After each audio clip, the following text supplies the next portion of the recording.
से बोलिए आमला नवमी की जय। चलिए हम सुनते हैं आमला नवमी की व्रत कथा। एक राजा था, उसका प्रण था वह रोज से 1.25 मन आमले दान करके ही खाना खाता था। इससे उसका नाम अवल्या राजा पड़ गया।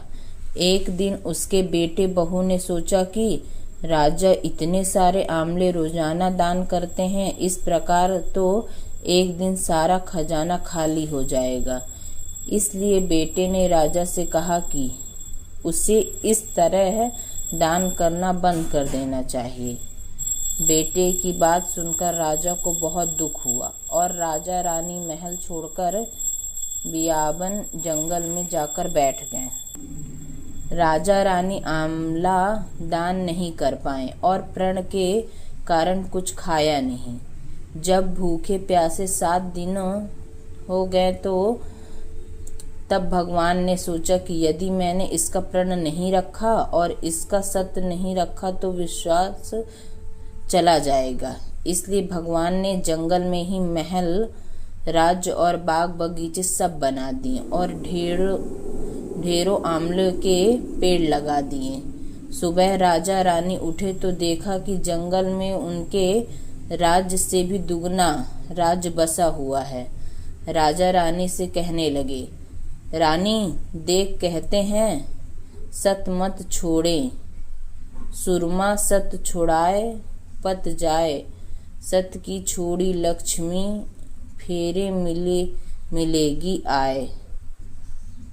आओ नहा धोकर आमले दान करें और भोजन करें। राजा रानी के आमले दान करके खाना खाया और खुशी खुशी जंगल में रहने लगे। उधर आमला देवता का अपमान करने व माता पिता से बुरा व्यवहार करने के कारण बहू बेटे के बुरे दिन आ गए। राज्य दुश्मनों ने छीन लिया, दाने दाने को मोहताज हो गए और काम ढूंढते हुए अपने पिता के राज्य में आ पहुँचे। उनके हालात इतने बिगड़े हुए थे कि पिता ने उन्हें बिना पहचाने हुए काम पर रख लिया। बेटे बहू सोच भी नहीं सकते कि उनके माता पिता इतने बड़े राज्य के मालिक भी हो सकते हैं, सो उन्होंने भी अपने माता पिता को नहीं पहचाना। एक दिन बहू ने सास के बाल गूंथते समय उनकी पीठ पर मसा देखा। उसे यह सोचकर रोना आने लगा कि ऐसा मसा मेरी सास के भी था। हमने ये सोचकर उन्हें आमले दान करने से रोका था कि हमारा धन नष्ट हो जाएगा। आज वे लोग न जाने कहाँ होंगे। यह सोचकर बहू को रोना आने लगा और आंसू टपक टपक कर सास की पीठ पर गिरने लगे। रानी ने तुरंत पलट कर देखा और पूछा कि तू क्यों रो रही है। उसने बताया, आपकी पीठ जैसा मसा मेरी सास की पीठ पर भी था। हमने उन्हें आमले दान करने से मना कर दिया था, इसलिए वे घर छोड़कर कहीं चले गए। तब रानी ने उन्हें पहचान लिया, सारा हाल पूछा और अपना हाल बताया।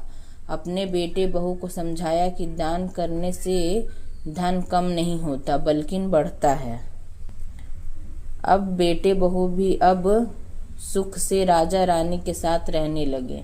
हे भगवान, जैसा राजा रानी का सत्य रखा वैसा सबका सत्य रखना, कहते सुनते सारे परिवार का सुख रखना। प्रेम से बोलिए श्री आमला नवमी की जय।